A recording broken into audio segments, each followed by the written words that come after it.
Бажаю здоров'я, шановні українці. Щойно провів ставку. Ситуація на передовій. Чому основна увага?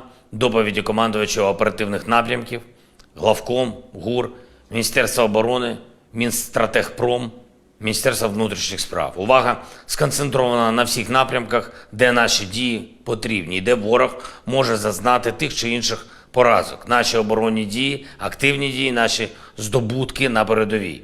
Обговорили детально постачання та розподіл боєприпасів, посилення нашої артилерії і ППО. Говорив сьогодні з прем'єр-міністрами Японії та Нідерландів. Поінформував про нашу рятувальну операцію в південних районах, про наші нагальні потреби. Готовність допомагати Україні є. І я вдячний за це партнерам. Є рішення щодо пакетів гуманітарної підтримки. Із паном прем'єр-міністром Японії обговорили підготовку глобального саміту миру та конференцію в Японії щодо відбудови та трансформації нашої країни після бойових дій. Із паном прем'єр-міністром Нідерландів говорили про нашу подальшу оборонну співпрацю, скоординували наші позиції перед черговим Рамштайном. Рухаємось крок за кроком в посиленні нашого повітряного щита. Обговорили коаліцію патріотів, тренування наших пілотів. Сьогодні дуже важливе рішення Верховного суду Нідерландів щодо колекції скіфського золота, української колекції. Колекції, яка зберігалась в нашому Криму, але яка поки що не може бути повернута в Крим з очевидної причини. Її не можна віддавати окупанту, грабіжнику. Звичайно, вона буде в Криму, коли в Криму буде і український прапор.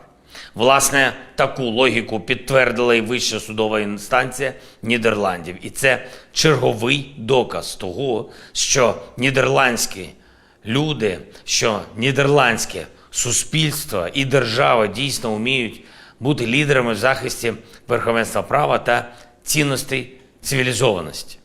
Я дякую за це усім, хто боровся за таке рішення, нашій команді, Міністерству юстиції, що працювала заради цього результату. Справедливість крок за кроком захистимо. Є сьогодні і новий пакет оборонної підтримки від Сполучених Штатів, більш ніж на $2 мільярди, ракети для Петріотів та інших систем ППО, посилення нашого захисту на землі, посилення міцності усіх наших воїнів. Дякую вам, пане президенте Байден, дякую обом партіям, Конгресу і усім американцям, які хочуть перемоги свободи так само, як і українці. Звичайно, протягом дня отримуємо доповіді щодо рятувальної операції на Херсонщині і Миколаївщині, щодо стану Каховського водосховища, фактично його залишків. Колосальна кількість проблем, але працюємо над їх вирішенням на всіх можливих рівнях. І головне, зараз є суспільний потенціал, щоб це зробити. Дбати про одне одного, працювати у єдності, захищати людей і життя. Це наші принципи, принципи України, що бореться. Вони зараз діють на 100%. Ці наші принципи, я впевнений, як би не було складно, ми здолаємо наслідки і цієї катастрофи, і усього російського зла. Я дякую усім в світі, хто вже допомагає, хто запитує в Україні, як допомогти. Дякую усім, хто вже бере участь в рятувальній операції, хто так, як може, допомагає людям, тваринам, всьому живому. Дякую усім, хто спонукає міжнародні організації, іноземних лідерів, інші держави бачити, що відбулось, та називати речі своїми іменами. Російські терористи повинні відповідати за все, що вони накоїли. І окремо для наших воїнів, для всіх, хто цими днями в особливо важких боях. Бачимо ваш героїзм. І ми вдячні вам за кожну хвилину вашого життя, яке дійсно є життям України.